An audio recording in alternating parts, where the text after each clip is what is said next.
नमस्कार, मैं अपूर्वा। आप देख रहे हैं कलयुग न्यूज। आइए बढ़ते हैं कुछ खबरों की ओर। खबर रोहतास जिले के विक्रमगंज के धावा में बिहार के राज्यपाल आरिफ मोहम्मद खान पहुंचे। वे एक निजी स्कूल के परिसर में आयोजित भारतीय नववर्ष महोत्सव में शामिल हुए। इस दौरान राष्ट्रीय स्वयंसेवक संघ के प्रचारक इंद्रेश कुमार, अहिंसा विश्व भारती जैन के आचार्य लोकेश जी सहित विभिन्न संगठनों के लोग उपस्थित हुए। इस दौरान गवर्नर ने कहा कि वर्ष 2047 तक भारत को एक विकसित राष्ट्र बनाना है, क्योंकि शताब्दियों के गुलामी के दाग को सन 2047 तक विकसित राष्ट्र बनाकर उसे मिटा देना है। और यह तभी होगा जब भारत की ज्ञान की संस्कृति दोबारा पुनर्स्थापित होगी, जब हमारी बुद्धि, विवेक और ज्ञान बढ़ेगा तो हम और हमारा समाज टुकड़ों में नहीं बटेगा, और जब हम एक होंगे तो भारत को विकसित राष्ट्र बनाने से कोई नहीं रोक सकता। उन्होंने बिहार तथा बिहार की छात्रों की प्रशंसा की तथा कहा कि बिहार के लोग अगर दिल्ली और मुंबई जैसे शहर से निकल जाएं तो वह महानगरों की तमाम गतिविधियों ठप हो जाएंगी। आज तमाम केंद्रीय परीक्षाओं में बिहारी छात्र छात्राओं का वर्चस्व है। बिहार के लोग बिहार में अलग अलग सामाजिक परिवेश में रहते देखे जाते हैं, लेकिन जब किसी भी जाति धर्म का बिहार दूसरे प्रति काम करने जाता है तो वहाँ सभी बिहारी हो जाते हैं। बता दें कि कार्यक्रम का आयोजन भाजपा नेता तथा कराकाट के पूर्व विधायक राजेश राज ने किया। कार्यक्रम में हिंदू धर्म के कई साधु, संत और विद्वान भी उपस्थित हुए। विक्रमगंज से दीनदयाल पांडे की रिपोर्ट। सबको एकत्रित करके आप सबों के बीच में पधारे महामहिम जी का हम बहुत स्वागत करते हैं।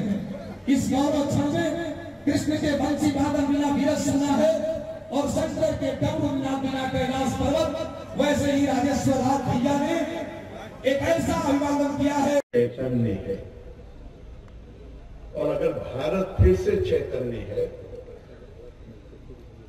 और हमारे अंदर क्षमता है, ताकत है, तो फिर हमें ये संकल्प करना होगा, जैसे हमारे माननीय प्रधानमंत्री श्री नरेंद्र मोदी जी बार बार कह रहे हैं कि 2047 तक, अब इसको बंद करो, बंद कर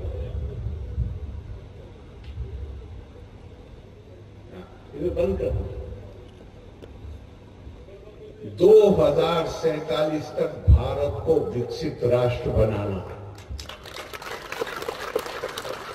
आजादी के 100 साल जब पूरे हों तो शताब्दियों की गुलामी के दाग मिट जाए।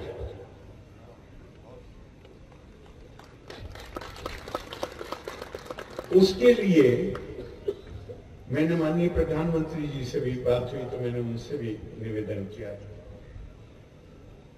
कि सबसे पहली चीज है कि भारत की ज्ञान संस्कृति को दोबारा से पुनर्स्थापित करना।